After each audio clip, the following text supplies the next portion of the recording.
මම දුවගෙන ගෙදර ආවා. මගේ සහෝදරිය අඬ අඬ ගෙදර ආවා. ඔහු යටිගිරියෙන් කෑ ගහගෙන ගෙදර ආවා. අපි කොහොමද ওই විදිහ අදහස් ටිකක් ඉංග්‍රීසි වලින් කතා කරන්නේ? ඔයා මේ වීඩියෝ එකෙන් ඒ ගැන තමයි ඉගෙන ගන්න යන්නේ. අපි හිතමුකෝ ඔයා පස්සේ ඔයා කොහේ හරි ගිහිල්ලා ඉදී ඔයා පිටිපස්සේ බල්ලෙක් පැන්නුවා. ළඟ ගෙදරක බල්ලෙක්. ඔයා කියනවා මම දුවගෙන ගෙදර ආවේ. මම ගෙදර ආවා I came home. ආපු විදිහ තමයි දුවගෙන තමයි ආවේ. එතකොට දුවනවට අපි කියනවා run. ඒ ක්‍රියාපදයට ing දාපුවම running. එතන එන්න හුර ඩබල් වෙලා තමයි ing එන්නේ. Then you can say. එතකොට ඔයාලට කියන්න පුළුවන් මම දුවගෙන ගෙදර ආවේ. I came home running. I came home running. ඔය අවසාන ක්‍රියාපදයට ing එකතු කරන්න ඕනේ. අපි තව උදාහරණයක් ගත්තොත් එහෙම ඔයා දැක්කා ඊයේ හවස වාගේ සහෝදරිය ගෙදර එද්දී එයා අඬ අඬ තමයි ගෙදර ආවේ. එතකොට ඔයාට කියන්න පුළුවන් මගේ සහෝදරිය ගෙදර ආවේ අඬ අඬ. My sister came home. අන අවසානයේ තියෙනවා අඬනවා කියන ක්‍රියාපදයකට ing දාන්න ඕනේ. එතකොට ඔයාට කියන්න පුළුවන් my sister came home crying. My sister came home crying. Okay? ඉතින් ඔයාට ඒ වගේ අවස්ථාවක් ආවොත් එහෙම කියන්න පුළුවන්. Then you can say අපි කතා කර කර තමයි ටවුන් එකට ගියේ. අපි කතා කර කර ටවුන් එකට ගියේ. අපි නම් we went to town. We went to town. Talking. We went to town talking. අපි කතා කර කර තමයි ටවුන් එකට ගියේ. අපිට මෙහෙමත් කියන්න පුළුවන් නේ. අපි ඒ ගැන කතා කර කර තමයි ටවුන් එකට ගියේ. We went to town talking about it. We went to town talking about it. අපි ටවුන් එකට ගියේ ඒ ගැන කතා කර කර.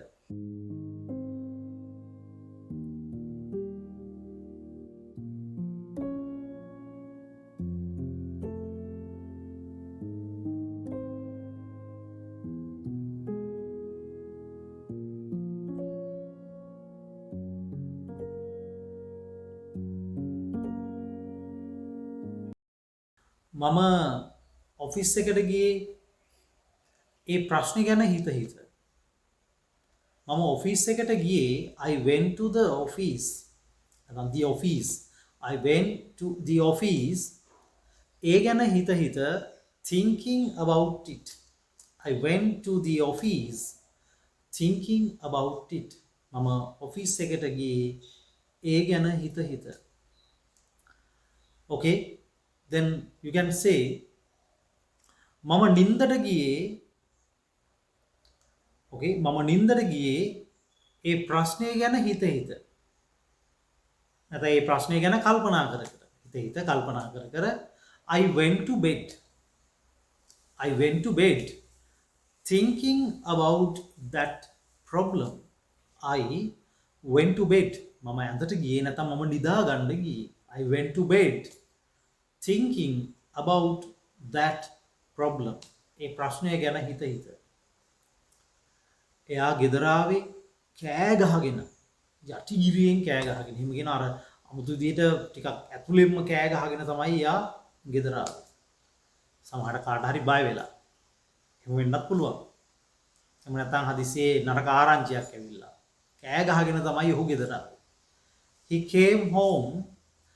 කෑ ගහනවට අපි shout කියන වචනේ ගන්න පුළුවන්. හැබැයි මෙතන අර මේ ගිරියෙන්ම යටිගිරියෙන්ම කෑ ගහනවා. ඒකට අපි කියනවා scream කියලා. scream. එතකොට ඒකට අපිට ing එකතු කරන්න පුළුවන්. He came home screaming. He came home screaming. Right? අපිට මේ විදිහට අදහස් ගන්න පුළුවන්. දැන් ඔයා දැක්ක දෙන්නෙක් පාරේ ඇවිදන් ගියා. රණ්ඩු වෙවි තමයි ඇවිදගෙන ගියේ. එයාලා පාර දිගේ ඇවිදගෙන ගියා. They walked ඇවිද්දා කියන අදහස ගන්න පුළුවන්. They walked along the road. පාර දිගේ quarreling. They walked along the road quarreling. එයාලා පාර දිගේ ඇවිද්දී ඇවිදගෙන ගියා කියන අදහස නම් they were walking ගන්නත් පුළුවන්. They were walking along the road quarreling. අපි ඒ වාක්‍ය දෙකම සාකච්ඡා කරමු. They walked එයාලා ඇවිද්දා. They walked along the road quarreling. එයාලා පාර දිගේ ඇවිද්දා run වෙවි. එයාලා පාර දිගේ ඇවිද හිටියා. එතකොට they were walking along the road quarreling. එයාලා පාර දිගේ ඇවිද හිටියා රණ්ඩු වෙවි. Okay? Then ඇය ගේ ඇතුළට ගියේ මට සුහද විදියට hina වෙවි. මද සිනහවක් පාලා තමයි ගේ ඇතුළට ගියේ. She went into the house. She went into the house smiling at me. She went into the house smiling at me. මට සිනහ වෙමි. සුහද සිනහවක් පාමින් තමයි අය ගේ ඇතුළට ගියේ. Okay? Then you can say ඇය ගේ ඇතුළට ගියේ මන් දිහා බල බල. She went into the house looking at me. She went into the house looking at me. Right? මම මගේ වාහනයේ පැදෙව්වේ සින්දු වලට ඇහුම්කන් දෙමි. I drove my vehicle. I drove drive එකේ past tense එක drive එකේ අතීත ක්‍රියාව තමයි drove කියන්නේ. drive එකට ed දාලා drived එහෙම කියන්නේ නෑ. I drove my vehicle listening to music. I drove my vehicle listening to music. මම මගේ වාහනේ පැදෙව්වේ සංගීතයට ඇහුම්කන් දෙමින්. Right? Then you can say මම වැඩ කරේ මගේ දරුවෝ ගැන හිත හිත. I worked. මම වැඩ කරා. I worked there. මම එහෙ වැඩ කරා. I worked there. අපි හිතමුකෝ කෙනෙක් රටේ ඉඳලා ඇවිල්ලා පිට රටේ සේවය කරලා ඇවිල්ලා ගෙදර ඉද්දී ගෙදර සමාජිකයොත් එක්ක කතා කර කර යා කියනවා මම එහෙ වැඩ කරේ මගේ දරුවෝ ගැන හිත හිත. I worked there thinking about my children. I worked there thinking about my children. මම එහෙ වැඩ කරේ මගේ දරුවෝ ගැන හිත හිත. Right?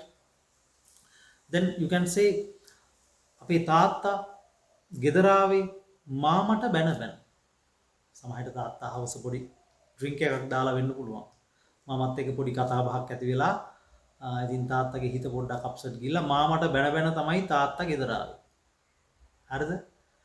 Then you can say our father came home blaming our uncle. Our father came home blaming our uncle. අපේ තාත්තා ගෙදර ආවේ අපේ මාමට බැන බැන. Right? Then you can say මම ගෙදර ආවේ ඔහුට කෝල් කර කර. සමහරලාට එහෙමනේ නේද?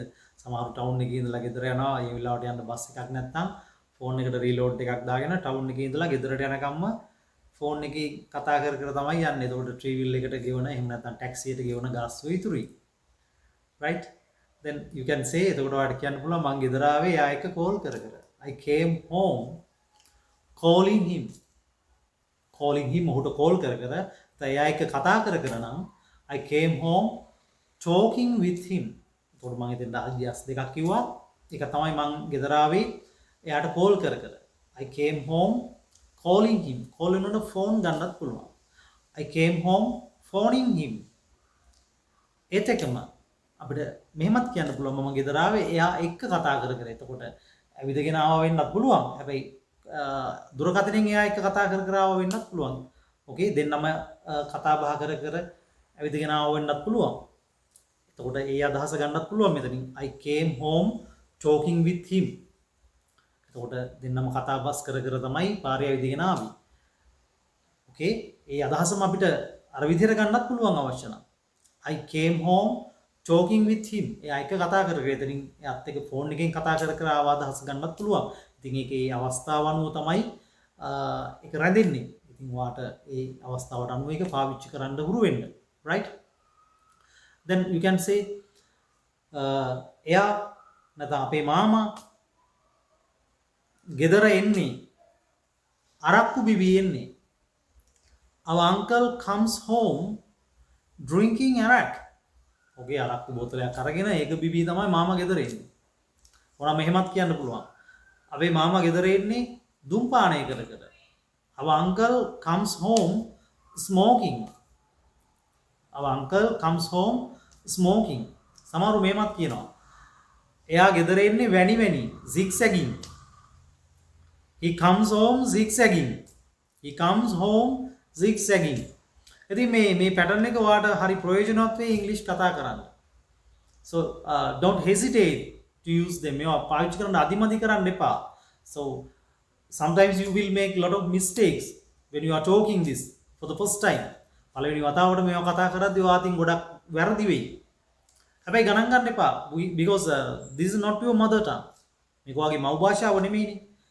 අපිට දැන් සිංහල කතා කරද්දිත් අපි අතින් පොඩි වැරදි කොච්චර වෙනවද?